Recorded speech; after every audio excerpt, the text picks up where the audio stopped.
এদিকে যুবভারতী কাণ্ডে ফের মুখ খুলেও মন্তব্যে নারাজ মন্ত্রী সুজিত বসু। সরকার তদন্ত কমিটি করে দিয়েছে, এ বিষয়ে এখনই কিছু বলবো না, তদন্তে কি উঠে আসে দেখি, মন্তব্য করেছেন দমকল মন্ত্রী। মেসির মূর্তি নিয়েও সমালোচনা হচ্ছে, মূর্তি পছন্দ হয়েছে মেসির, দাবি করেছেন সুজিত বসু। মূর্তি নিয়ে দু একজন নিন্দুক মন্তব্য করেছেন, মেসি নিজে মূর্তির প্রশংসা করেছেন, পছন্দের তালিকায় প্রথম দিকে রেখেছেন, দাবি দমকল মন্ত্রী।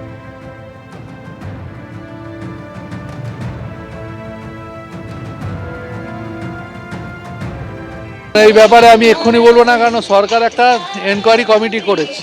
এনকোয়ারি কমিটির রিপোর্ট বেরোক, কোথায় ভুল কোথায় ঠিক হয়েছে সেটা এনকোয়ারি রিপোর্ট বলবে। আর আমি বলতে পারি এই বাংলায় অনেক বড় বড় জিনিস হয়েছে, হবে। আমাদের সরকারের আমলেও অনেক বড় বড় ইভেন্ট হয়েছে। আর মেসির সফর যেটা হয়েছিল সেখানে যেটা স্টেডিয়ামে প্রবলেম হয়েছে সেটা নিয়ে তো দেখা হচ্ছে, মুখ্যমন্ত্রী কমিটি করে দিয়েছে, ওই নিয়ে কিছু বলবো না। স্ট্যাচুটা ওনার ভালো লেগেছে, উনি প্রশংসা করেছে।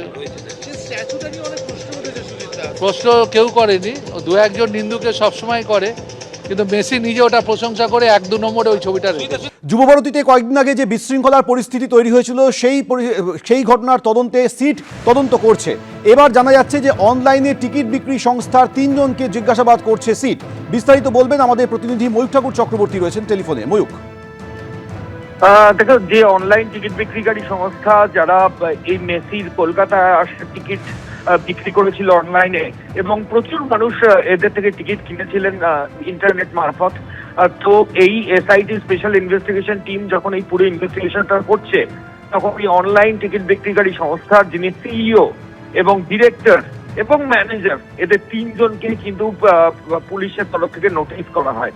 এবং এসআইটি সূত্রে আমরা যে খবর পাচ্ছি যে শতদ্রু দত্ত আপাতত পুলিশ কাস্টাডিতে আছেন, তাকে ইন্টারোগেশনের পাশাপাশি তার থেকে যে তথ্য এসআইটির গোয়েন্দারা পাচ্ছেন, সেই তথ্যের উপর ভিত্তি করেই কিন্তু এই অনলাইন টিকিট প্রস্তুতকারী সংস্থা, বিক্রিকারী সংস্থা, তাদের সিইও, ডিরেক্টর এবং ম্যানেজারকে তলব করে টানা 3.5 ঘন্টারও বেশি ইন্টারোগেশন করেছে স্পেশাল ইনভেস্টিগেশন টিম।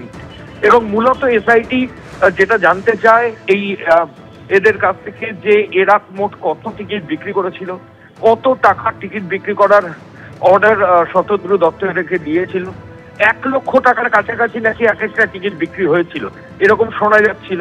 কাজে সেগুলো আদৌ সত্যি কিনা, এই টিকিট বিক্রিকারী সংস্থা সল্টলেক স্টেডিয়ামের বিভিন্ন যে লোয়ার টিয়ার থেকে আপারের যে বিভিন্ন টিকিট, সেগুলো কত করে ট্যারিফ ছিল প্রত্যেক টিকিটের, এই সমস্ত জিনিস, এবং শতদ্রু দত্তকে এই সংস্থা কত টাকা দিয়েছে এবং কত টাকায় চুক্তি হয়েছিল, এই সমস্ত কিছু জানার জন্যই এই অনলাইন টিকিট প্রস্তুতকারী সংস্থার সিইও, ডিরেক্টর এবং ম্যানেজারকে টানা ইন্টারোগেশন করেছে স্পেশাল ইনভেস্টিগেশন টিম।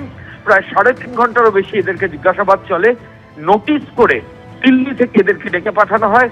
দিল্লি থেকে কলকাতার সল্টলেকে বিধাননগর কমিশনারের অফিসে এসে এসআইটির ইন্টারোগেশনের সম্মুখীন হন এই 3 জন। ময়ূক, ধন্যবাদ। মেসি দর্শনে যুবভারতীতে যে ধুন্ধুমার পরিস্থিতি তৈরি হয়েছিল তা নিয়ে এবার মুখ খুললেন প্রধানমন্ত্রী নরেন্দ্র মোদী। ফুটবল প্রেমীদের মন ভেঙে দিয়েছে সাম্প্রতিক ঘটনা। পশ্চিমবঙ্গ থেকে ফিরে যুবভারতী কাণ্ডে তৃণমূলকে তীব্র আক্রমণ করেন। তৃণমূলের সৌজন্যে লজ্জায় মুখ ঢাকতে হয়েছে ফুটবল প্রেমী রাজ্যকে, অনেক কিছু সহ্য করতে হচ্ছে পশ্চিমবঙ্গবাসীকে। যুবভারতীতে বিশৃঙ্খলা নিয়ে গতকাল তৃণমূলকে তীব্র আক্রমণ করেন প্রধানমন্ত্রী। কলকাতা তো ফুটবলের মক্কা, এটা অনস্বীকার্য, কিন্তু বাংলার ক্রীড়াপ্রেমী, ফুটবল প্রেমী মানুষের যদি মনে কেউ আঘাত দিয়ে থাকে, তার নাম নরেন্দ্র মোদীর অন্যতম সেনানী কল্যাণ চৌবে, যার অপদার্থতার জন্য ফিফা তারা আইএফএ কে, ইন্ডিয়ান ফুটবল অ্যাসোসিয়েশনকে কার্যত ব্যান করার হুমকি দিয়েছে। যুবভারতীর ঘটনা নিশ্চিতভাবে অনভিপ্রেত।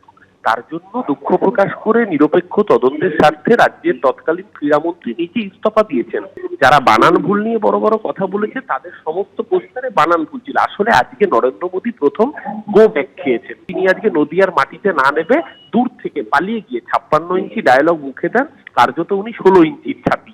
তাই জন্য পালিয়ে গিয়ে দমদম থেকে ভিডিও কনফারেন্সিং এ বক্তব্য রাখতে হয়েছে।